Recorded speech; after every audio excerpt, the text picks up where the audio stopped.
বিসমিল্লাহির রহমানির রাহিম। ভাই ও বোনেরা, যে যেখান থেকে আমাকে দেখছেন এবং শুনছেন, আপনাদের সবাইকে আমার সালাম, আসসালামু আলাইকুম।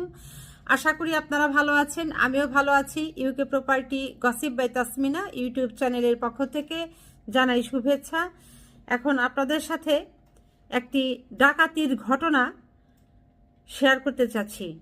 সেটা হলো যে আমরা সাধারণত যেটি শুনে থাকি কিংবা পত্রপত্রিকায় সংবাদপত্রের মাধ্যমে পড়ে যেটি জানতে পারি যে বিভিন্ন মহাসড়কে গাছ ফেলে রাখে, এরপর যাত্রীবাহী বাসে ডাকাতি হয়, ট্রেনে ডাকাতি হয়, তারপর প্রাইভেট কার, মাইক্রোবাস এগুলো রাস্তায় গতিপথ রোধ করে সেগুলোতে ডাকাতরা ডাকাতি করে।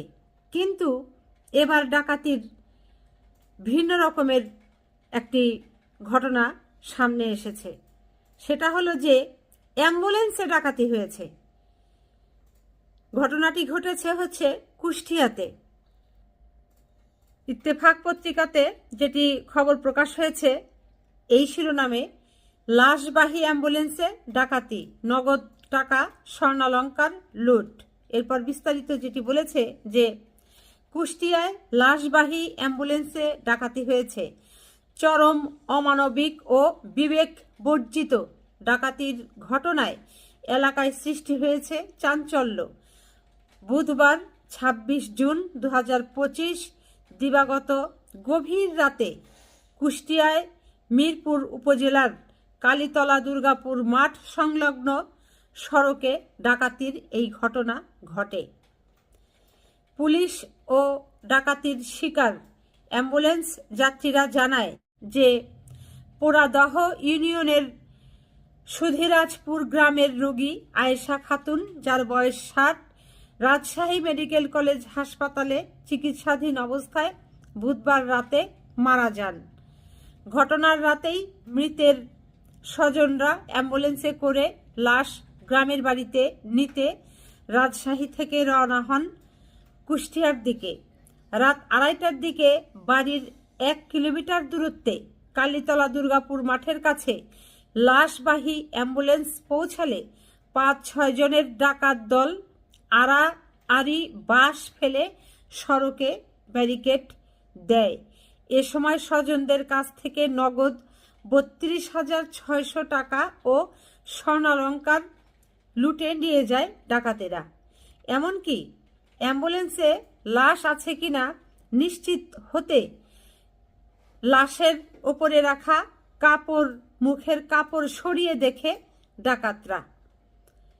চিন্তা করতে পারেন যে ওই অ্যাম্বুলেন্সে যে লাশটি শুয়ে আছে ওটা আদৌ লাশ কিনা, মরা মানুষ কিনা না জীবিত মানুষ, সেটি দেখার জন্য লাশের মুখের উপরে যে কাপড় ছিল, চাদরটি ছিল, সেটিকে তারা সরিয়ে ডাকাতরা দেখেছে।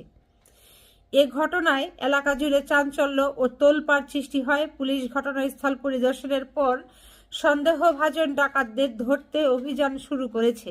তবে এ রিপোর্ট লেখা পর্যন্ত পুলিশ ঘটনায় জড়িত কাউকে আটক করতে পারেনি।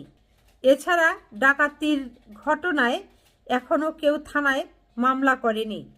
মৃতের ছোট বোন বলেন, ডাকাতদের অনুরোধ করে আমরা বলি, ভাই আপনাদেরও মা বোন আছে, আপনারা দেখেন আমার বোন মারা গেছে, তবুও আমার কান থেকে ডাকাত দল একজোড়া দুল নিয়ে যায়। মানে যিনি মারা গেছেন তার বোন ওই অ্যাম্বুলেন্সে মৃতের সাথে ছিল, তার কানে স্বর্ণের দুল ছিল। ডাকাতরা এই যিনি মারা গেছেন তার বোন যে অ্যাম্বুলেন্সের পাশে বসেছিলেন তার কান থেকে স্বর্ণের দুল খুলে নিয়ে গেছে। এরপর যেটি বলা হয়েছে যে এর আগেও মিরপুর উপজেলার অন্তর্গত কুষ্টিয়া মেহেরপুর মহাসড়ক সহ গ্রামীণ সড়কে একাধিক ডাকাতির ঘটনা ঘটেছে। মিরপুর থানার ওসি মোহাম্মদ মমিনুল ইসলাম ঘটনার সত্যতা স্বীকার করে জানান, ঘটনাটি খুব দুঃখজনক। ডাকাতির সঙ্গে জড়িতদের আটকে জোর চেষ্টা চলছে। যত দ্রুত সম্ভব আসামিদের আটক করে আইনের কাছে সোপর্দ করা হবে বলে ওসি জানান। তো ওসি সাহেব, আপনি নিজেই তো স্বীকার করছেন যে এই ধরনের ঘটনাগুলো প্রতিনিয়তই ঘটছে। তো আপনাদের কাছে কি কোনো লোকবল নেই যে রাস্তায় আপনারা সেই পুলিশগুলোকে রাত্রে পাহারা হিসাবে রেখে দেন, টহল দেন? এরকম কি লোকবল নেই? তো লোকবল না থাকলে আপনারা আপনাদের উচ্চ পর্যায়ের যেখানে পুলিশ বেশি আছে সেখানে যোগাযোগ করেন।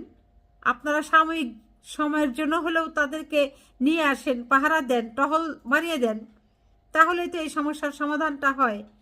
আর যারা একের পর এক এরকম ডাকাতি করছে, আপনারা কি তাদেরকে বের করতে পারছেন না? বাংলাদেশের পুলিশটা না আপনারা অনেক চৌকস। আপনারা কোনো কিছু হলে বিগত আওয়ামী সরকারের শাসনামলে দেখেছি যে কোন বাসার 4 তলাতে কে বোম বানায় তাকে গিয়ে আপনারা ধরে ফেলেন। নাকি শুধু আপনারা ওই আমলেই খুব চৌকস ছিলেন, এখন আপনারা ভোঁতা হয়ে গেছেন? সারা দেশে এরকম আপনারা ডাকাতদেরকে ছেড়ে দিচ্ছেন কেন? আপনারা ডাকাতদের আটকাচ্ছেন, আটক করছেন, গ্রেপ্তার করছেন, থানায় ওই হাজতে নিয়ে শিকের ভিতরে ভরছেন, আবার ছেড়েও দিচ্ছেন। তারা জামিন পেয়ে আবার বের হয়ে আসছে। এরকম কেন হচ্ছে দেশে? অ্যাম্বুলেন্সে ডাকাতি হয়, এটাকে কখনো আপনারা শুনেছেন? ভাই বোনেরা বলেন, এটা তো আশ্চর্য হবার মতো। একেতে তাদের বোন মারা গেছে, এরপর আবার তাদের কাছে নগদ যে অর্থ ছিল 32,600 টাকা, সেটিও তারা নিয়ে চলে গেছে। আবার তাদের কাছে যে টুকটাক স্বর্ণালঙ্কার ছিল, কানের দুল ছিল, সেটিও তারা কান থেকে খুলে নিয়ে গেছে। কতটা মর্মান্তিক! ধিক্কার জানাই, ঘৃণা জানাই।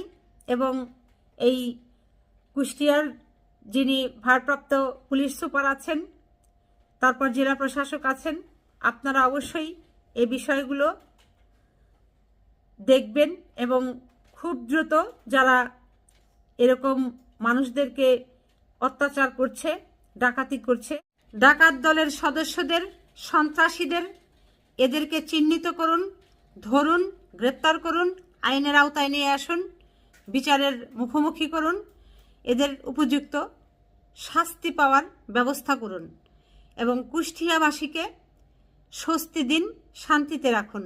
সবাই ভালো থাকবেন, সুস্থ থাকবেন এবং আমার জন্য দোয়া করবেন। আমার এই চ্যানেলটিতে লাইক, কমেন্ট, শেয়ার এবং সাবস্ক্রাইব করবেন। আসসালামু আলাইকুম, আল্লাহ হাফেজ।